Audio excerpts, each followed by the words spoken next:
Another really tricky, interesting trading session today. I mean, literally the exact copy of what we had yesterday, right? Everything started like really bad in the red.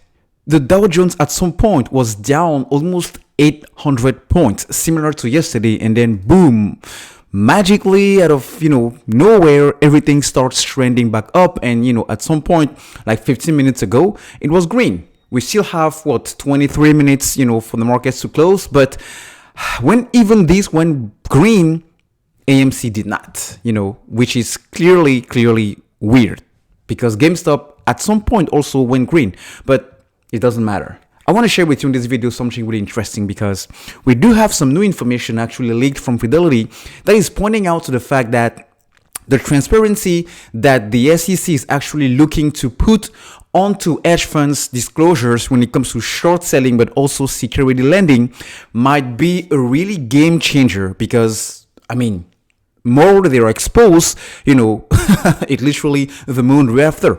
And I explained it to you, a couple of days ago, because exposure on transparency means we know exactly who is shorting and how deep they are shorting, which attracts some investor to squeeze them out, especially with the share price being as low as it is right now. So we already know that this week the SEC is voting on these hedge fund disclosures, but this is precisely what I wanted to share with you.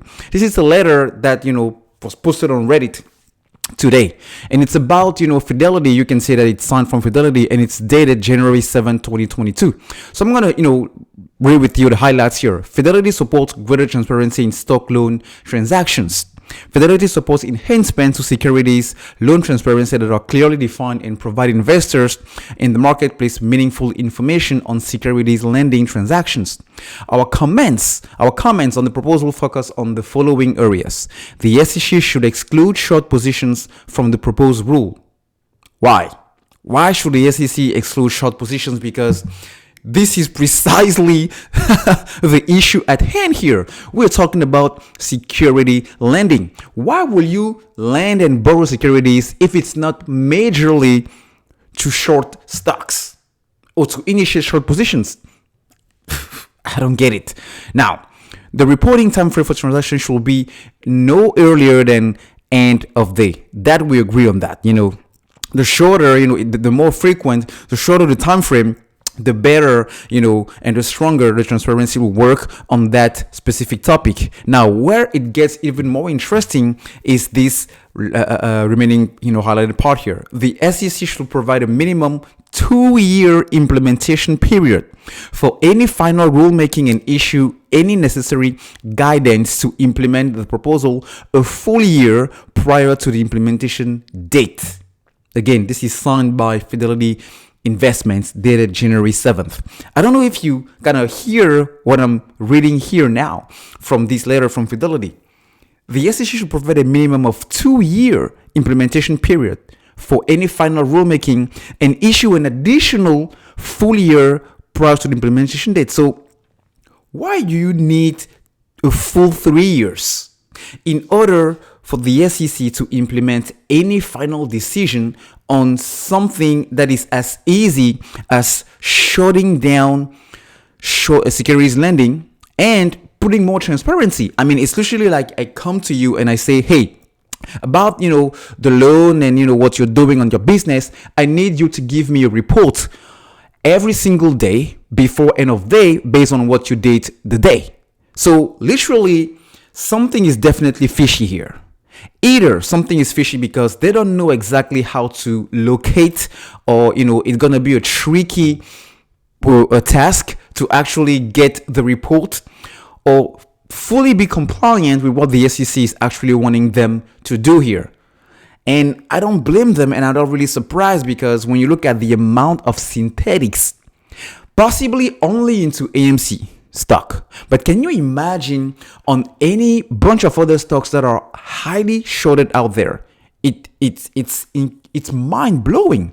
And that's why I believe it is the reason why they may require this 2-year implementation phase, prior to any final decision. But again, why will the SEC should exclude short positions from the proposed rule? It doesn't make any sense.